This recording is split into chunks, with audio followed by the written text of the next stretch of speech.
On a très clairement passé un cap dans les outils d'intelligence artificielle. Dans cette vidéo, on va voir un outil que je n'aurais jamais pu penser exister. C'est exceptionnel, en seulement 4 jours, on a eu un enchaînement de nouveautés qui sont exceptionnelles. Alors, autant ça allait vite déjà dans les intelligences artificielles il y a quelques temps, autant là, c'est vraiment troublant. Vous allez voir ce qu'on va voir dans cette vidéo est complètement choquant. Je vous mets quelques extraits.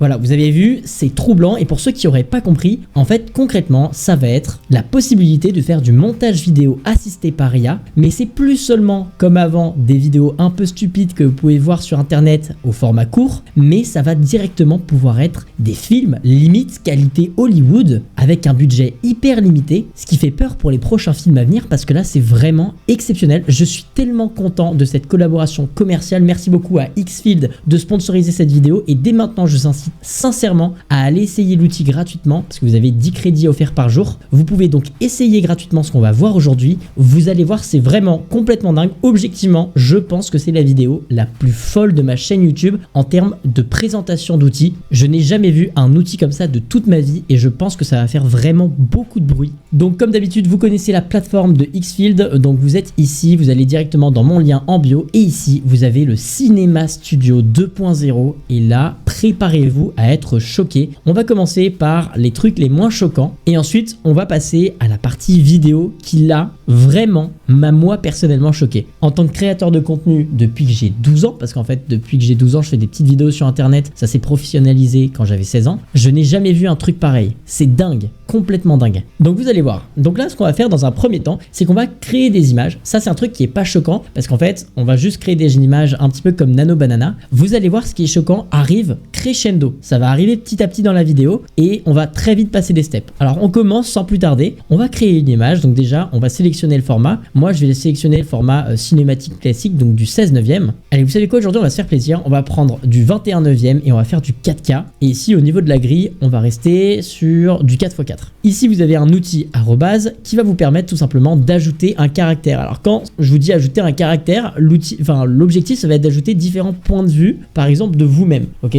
Ça va être des photos de vous, de dos, de côté, de face. Et en fait, vous allez pouvoir utiliser ce caractère en faisant créer. Et ici, vous pourrez faire arrobase et mettre le nom du caractère que vous aurez créé. Ça vous permet en fait, par exemple, je sais pas moi, imaginez que vous voulez créer un film ou une mini-série. Vous créez plusieurs caractères, Hugo, Simon et Martin. Et vous allez pouvoir ici dire arrobase Simon, fais ci, fais ça. Et en fait, ça vous permet directement de créer des personnages. Enfin, en fait, c'est un gain de temps énorme. C'est vraiment dingue. Donc là, par exemple, je vais écrire un homme mystérieux dans le désert et face à une Porsche 911 en full carbone, voilà, toujours sur les voitures. Et là, ce qui est dingue, c'est que vous pouvez aller dans Digital Studio, et ça, c'est fou, vous pouvez choisir votre caméra, voilà, tout simplement. Donc, effet film, premium large, mode classique, studio digital, grand format. Moi, je vais prendre du modular 8K digital. Honnêtement, je n'y connais absolument rien en caméra. Premium moderne, l'appareil, la focale, j'en sais rien les mecs, je vous avoue, ça je sais pas du tout. Et la magie, c'est qu'on va pouvoir faire générer. Et je peux faire 5 générations gratuites, c'est écrit 5 free gens. Donc vous pouvez créer gratuitement plusieurs générations pour le test. Ok, en attendant que ça se prépare, je vais vous montrer des exemples de choses qu'on va pouvoir faire dans cette vidéo, notamment avec les slow motion qui sont absolument exceptionnels.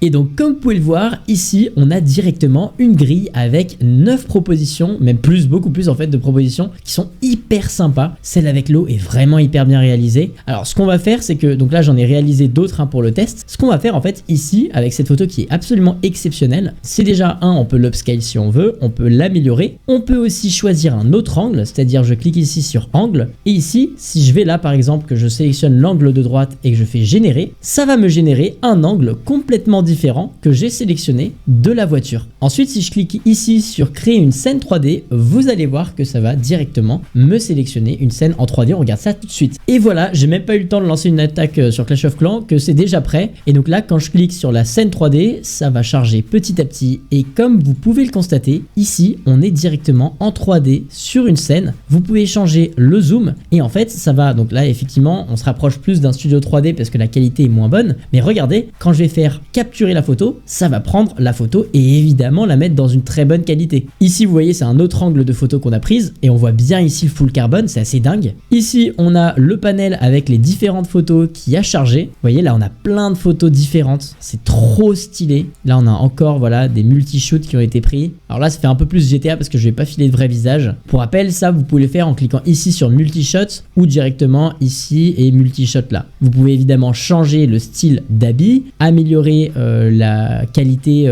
au niveau, pardon, de l'éclairage. Bon, maintenant, je fais un petit tri. Je supprime tout ce qui ne m'intéresse pas et je vais conserver ce qui m'intéresse. Et voilà, donc ça, c'est toutes les photos qui m'intéressent. Et maintenant, ce qu'on va faire, c'est qu'on va directement se rendre dans vidéo, la partie beaucoup plus excitante de cette vidéo justement. Et donc là, ça va être assez dingue parce que comme vous pouvez le constater, on est directement dans le studio cinéma. Donc ici, vous pouvez publier des images, sélectionner un mouvement, soit par IA, par exemple, je sais pas, on peut sélectionner quoi comme mouvement, un suivi de caméra, c'est très bien. Ensuite, au niveau de tout ce qui va être rapidité, au niveau par exemple des ralentis, etc. Ça, honnêtement, je vais pas le customiser, je vais le laisser en automatique, mais sachez que vous pouvez tout simplement tout customiser. Évidemment, on va mettre de l'audio. Ici, vous pouvez sélectionner le genre et par exemple, moi, je vais sélectionner un truc de suspense. Tiens, c'est très bien ça, suspense. Ah, quoique action en fait. Action, c'est encore mieux. Ensuite, vous avez l'option single shot, multi-shot auto ou multi-shot manual. Si vous mettez du manual, en fait, vous pouvez tout modifier, tout customiser sur chaque scène et même rajouter des prompts pour chaque scène que vous allez faire. Moi, je préfère prendre du multi-shot auto pour la simple et bonne raison que je maîtrise pas encore tout. Pour rappel, c'est sorti aujourd'hui, hein, donc moi, j'ai pas encore toute la maîtrise. Alors ensuite, je vais retourner dans images, je vais sélectionner les images qui m'intéressent. Donc pour sélectionner vos images, vous rendez bien sur la grille. Ici, vous cliquez là. Ensuite, vous pouvez glisser sur le côté comme ceci, par exemple. Appuyez sur référence. Et en fait, ça va juste sauvegarder vos images une par une. Ça, c'est très bien, par exemple. Hop, référence. Ensuite, on va se rendre dans vidéo, comme je l'avais dit tout à l'heure. Ici, vous voyez bien que vos vidéos sont bien sauvegardées. On va mettre début de scène. Donc, je vais mettre cette photo-là. Et donc là, je vais générer une dernière image qui va être tout simplement l'image de fin de vidéo. Donc là, je vais faire en sorte que le mec drift avec sa voiture. Ce qui est hyper cool d'ailleurs, j'ai oublié d'en parler, c'est que par exemple, vous pouvez imaginer la suite d'une histoire. Si par exemple, vous cliquez ici, que vous faites What's Next, qui veut dire qu'est-ce qu'il y a ensuite, et bien là, par exemple, il va me générer différentes histoires que vous pouvez utiliser et ensuite refaire What's Next à l'infini pour obtenir une vraie histoire. Ça, c'est assez dingue. Vous avez plusieurs possibilités. Et ouais, oh, what the fuck, c'est magnifique par contre. Hein. Les images que produit cette intelligence artificielle, c'est fou. Donc, Cinema Studio, hein, pour ceux qui l'avaient toujours pas en tête, c'est disponible dans la description. Ah, et voilà, on a enfin notre scène de fin. Et donc ça, cette scène de fin, on va l'utiliser. Hop, on va dans vidéo, end frame, upload image. Je mets directement la photo. Là, c'est en train de l'upload petit à petit. Et c'est bon, elle a été ajoutée. Et donc là, on va pouvoir directement ajouter notre prompt qui va être tout simplement une publicité pour Porsche, rien que ça. Et donc, ce qui va être génial, vous allez voir, avec le multi-shot, c'est que on peut faire en fait tout simplement des scènes qui vont se superposer, se suivre. Admettons, finalement, je veux que ma scène de départ, ce soit celle-là, et que ma deuxième scène, et non pas ma scène de fin, soit celle-là. Bah, je vais faire générer, vous allez voir qu'on va pouvoir créer une histoire petit à petit. Donc là, par exemple, ça, c'était ma scène de fin, ça va devenir ma scène de début. Donc hop, je mets ça en scène de début et scène de fin, donc la deuxième scène. Ça va être le moment où il touche la voiture. Hop, généré. Ensuite, vous l'aurez compris, la première scène, c'est celle où il touche la voiture. Et ce sera d'ailleurs notre dernière scène. Donc, on va sélectionner celle-là. Et on va faire générer. Et donc, je vous montre le résultat tout de suite. Mais juste avant, n'oubliez pas de liker cette vidéo, de mettre un petit commentaire. Et surtout, d'aller tester l'outil en description. Peut-être que j'aurais modifié des trucs en fonction de mes goûts. Là, j'ai joué un peu avec le logiciel. Sur ce, salut tout le monde, c'était Faraway. À la prochaine. À plus.